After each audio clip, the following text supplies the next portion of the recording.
আজি মই ওপৰত বাকি সকলো তলত বিলাহী মোৰ পিছফালে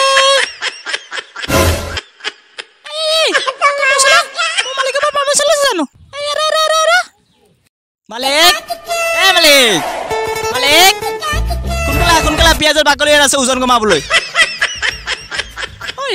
মোৰ মালিকক মাতি দিয়েচোন সোনা মাছ বেপাৰী পিছফালে বহি বিড়ি খাই আছে মাত দিয়েচোন ও দাদা এবাৰ এফালে আছোন আই আছে কোৱা কি লাগে 2 কেজি পিয়াজ তোলাছোন ও মায়ো 2 কেজি এ বাবু এ দাম চাম নাজানা নেকি পিয়াজৰ কেজি কিমান দাদা 90 টকা কি 90 টকা দামখিনি আছে তেলা নেকি এসপ্তাহ আগতচোন 30 টাকা দিলে গৈছে তাকো 90 টকা হ'ব যে বজাৰটো মাত্ৰ 90 টকা এবাৰ টিভি চেনেলটো খুলি চোৱাচোন তাতে 120 কৈ আছে আগত কৈ আছিলা চালা আগত জানিলে কিনিবলৈ আহিলতে নেকি কিয় মিডিয়াম ক্লাছ মানুহটো আগতে গম পাই যায় কোনোবা বিছনা তলত 120 কেজি থৈ দিছে তুমি ক'ত আছিলা